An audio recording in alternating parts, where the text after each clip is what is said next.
माता पिता को भी अपना माता पिता समझेंगे। सास ससुर नहीं समझना है, माता पिता ही समझना है। पहली बार कन्या कह रहे कि मेरे माता पिता को भी यदि ये अपना माता पिता समझ रहे हैं, मेरी बहन को भी वो यदि अपना बहन समझ रहे हैं, मेरे परिवार को अपना समझ रहे हैं, तो मैं इनके बाह में बैठने के लिए तैयार हूँ। दूसरा सही कह रही है जी, करिए ना, करिए सही सही। चलिए इधर से दाहिने से जो है एक एक ठो सुपारी हटा दीजिए। यदि मान गए हैं आप लोग ये सही बोल रही है तो यहाँ से हटाइए, इधर से हटाइए। अब मानना तो ही है जबरदस्ती, साथ में चलवा आगे से उधर कोई भी एक तो इधर से हटा दीजिए। चलिए कोई भी एक तो हटा दीजिए। साथ जो है उसको भी बोलिए ना, हटा सकती है, वो भी हटा सकती है, आपके आदेशानुसार कोई भी हटा सकता है ना जी। वो एक तो पहला आप लोग का बात मान गए। दूसरा में कह रही है ये ब्राह्मण देवता आज से ये जो भी कमाएंगे कैसे कमाएंगे उससे हमको कोई मतलब नहीं है। पाप का धन लाएंगे तो उसमें आधा हमको भोगना पड़ेगा। पाप का धन क्या होता है? परिवार में जो भी खाता है, गलत काम से धन आता है तो पूरा परिवार को दोष लगता है, लेकिन पत्नी को नहीं लगता है। समझे कि नहीं? पत्नी को नहीं लगता है, क्योंकि वो वचन में बोल रही है कि कैसे भी लाएंगे मेरे ऊपर दोष न लगे और मुझे ही वो दें। और जिस प्रकार से उसका खर्च करना है, मैं इनसे मिलजुल करके रास्ता बनाऊंगी, उसी तरह से वो खर्च किया जाएगा। खर्च करने अकेले नहीं करेंगे, कमा सकते हैं अकेले, लेकिन खर्च करने के लिए मुझे भी उसमें मिला लेंगे कि हाँ इस काम से हम खर्च कर रहे हैं।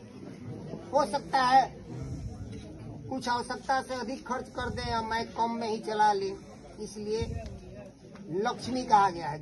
गृह लक्ष्मी स्त्री को कहा गया है कि वो आपको पैसे को बचाने के लिए ही सोचती है। समझे कि नहीं? जो भी है आप कमा करके उसके पास दे देंगे तो जितना आपका खर्चा है उतना हो भी जाएगा, वो बचा भी लेगी भविष्य के लिए। इसीलिए वो कहती है कि कमा करके मेरे पास रखिए। ठीक कह रही है, बोलिए। चलिए हाँ करिए, चलिए सुनिए, आप लोग मत बोलिए। संस्कृत में एक शब्द है मौन, स्वीकारम मौनम लक्षणम। यदि आप नहीं कुछ बोल रहे हैं इसका मतलब आपको स्वीकार है। चलिए हटाइए, ठीक है, तो हटा दीजिए जी। दो बात मान गए आपका।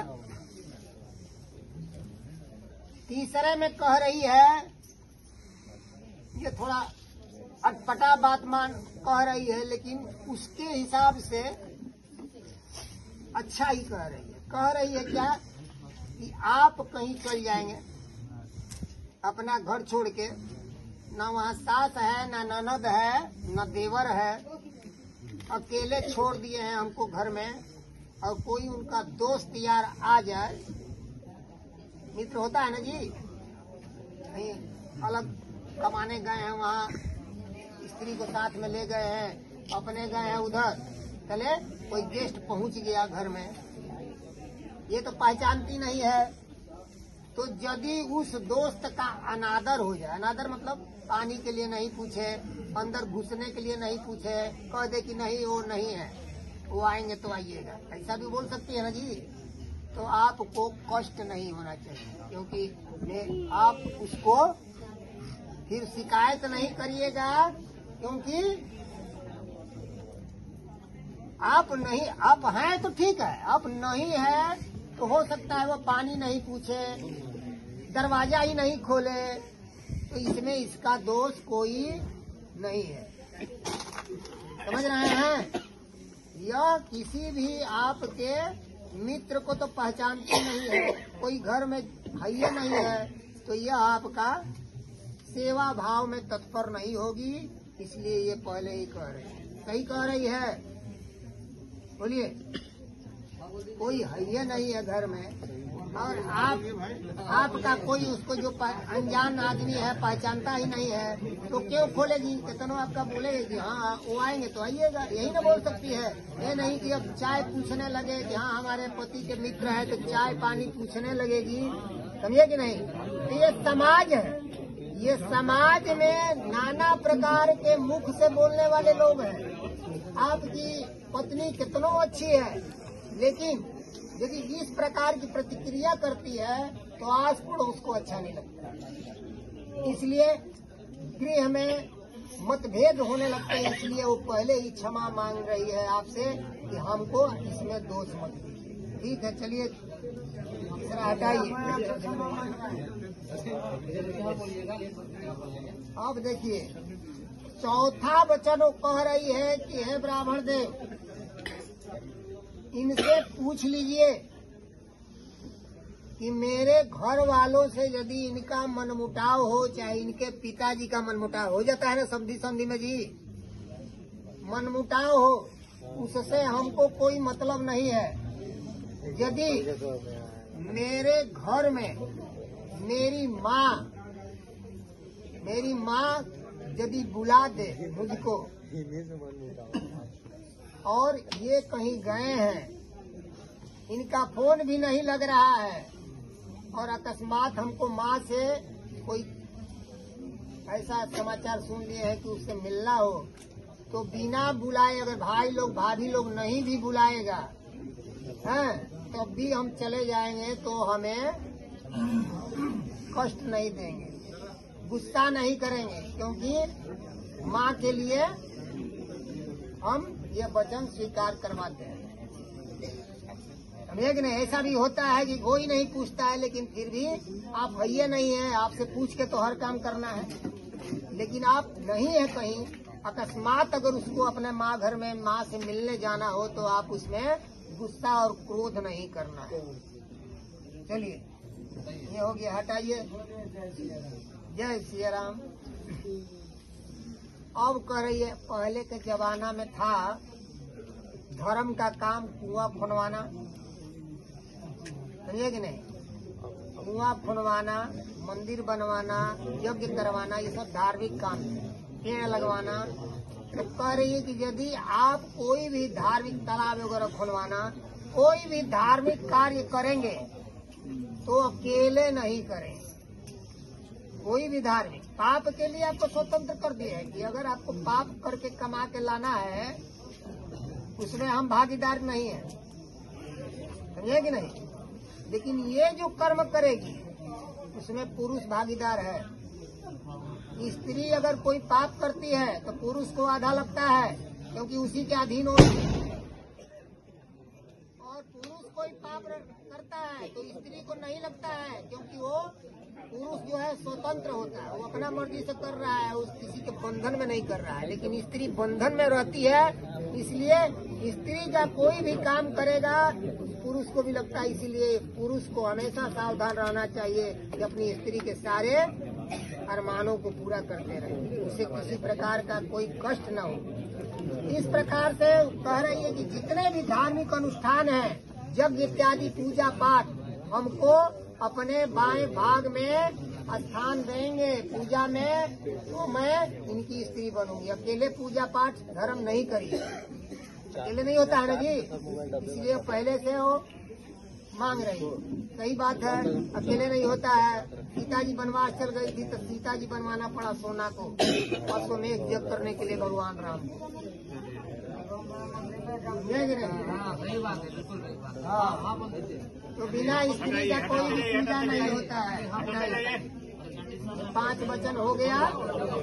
6वां वचन में कह रही है कि आप खरीद के गाय भैंस जो भी लाए, गाय भैंस तो आज नहीं है, गाड़ी घोड़ा है, समझ रहे हैं, घर में ला रहे हैं, वो आपका हक है, आप लाए हैं, लेकिन फिर उसको हटाने का हक नहीं है, बेचने का हक नहीं है। बेचना होगा तो हमसे पूछना पड़ेगा आपको, इसलिए बेच रहे हैं, क्या आवश्यकता हो गई, क्योंकि उसके सेवा में मैं भी तत्पर। स्त्री भी रहती है ना जी, गाय भैंस लाएंगे वो भी तत्पर रहती है, वो भी उसी में मिली जुली रहती है। बेचने के लिए मान लीजिए आप खरीद लिए कोई खेत तो फिर बेचने लगे, तो अपनी स्त्री को बताना है कि भाई हमको पैसे का बहुत जरूरी है, इसलिए बेच रहे हैं। इसलिए उसको बताएंगे तो हो सकता है वो पैसे का जरूरत आपको, आप ही का पैसा संचय करके छुपा के रखी होगी, वो दे देगी, काम चल जाएगा तो वो सामान बच जाएगा, बेचाएगा नहीं। समझे कि नहीं? इसीलिए वो कह रही है कि बेचने का अधिकार अकेले मत रखिए, लाइए ठीक है, लेकिन बेचेंगे तो हमसे सलाह करके कोई चीज बेचिए। ठीक कह रही है ना? चलिए, छठवां हो गया और सातवां तो बड़ा टेढ़ा मेढ़ा है, सोच लीजिए। सातवां जो है,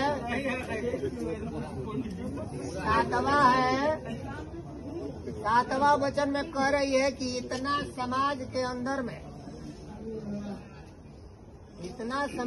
अंदर में सोना चांदी इत्यादि दुनिया भर का गिफ्ट हमको आपके द्वारा आपके घर से प्राप्त हुआ।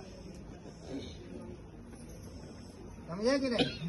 फिर अपने घर में आप हमको ले जाएंगे तो यह सब हमारा है, इस पर आप अपना हक मतलब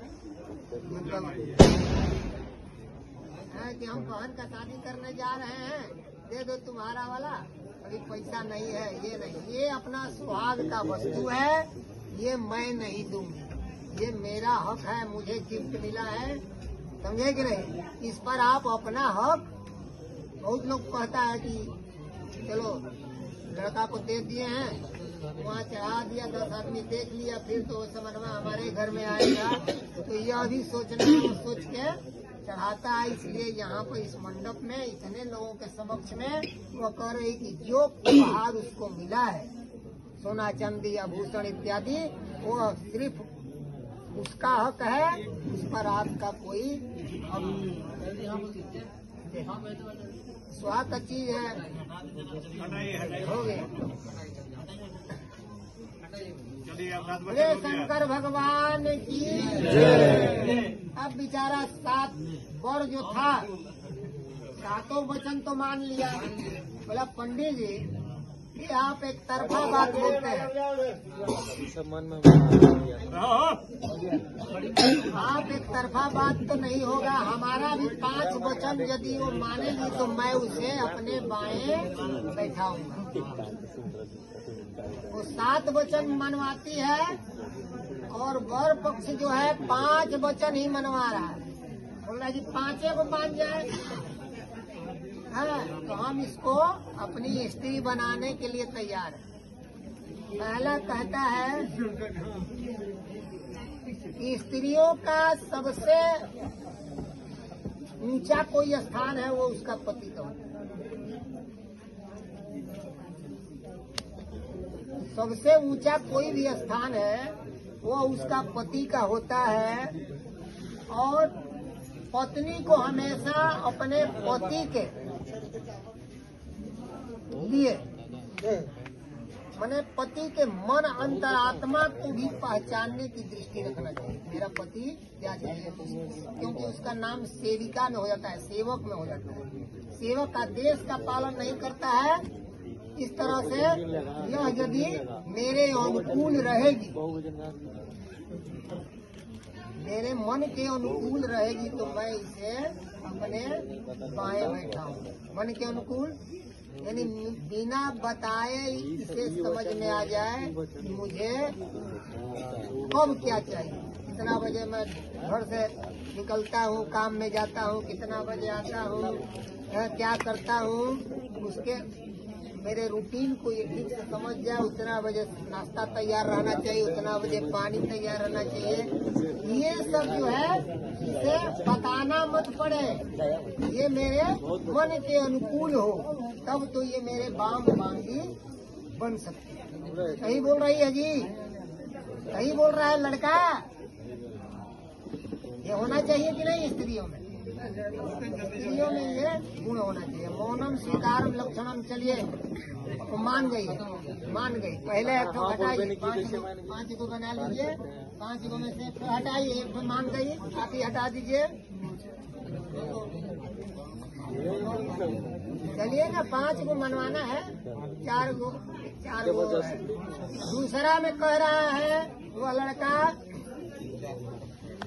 कि ये संसार में स्त्रियों के 16 श्रृंगार होते हैं।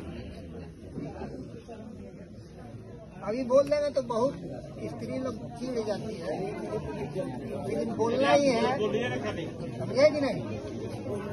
16 श्रृंगार में मात्र पति को रिझाने के लिए ही ये बने।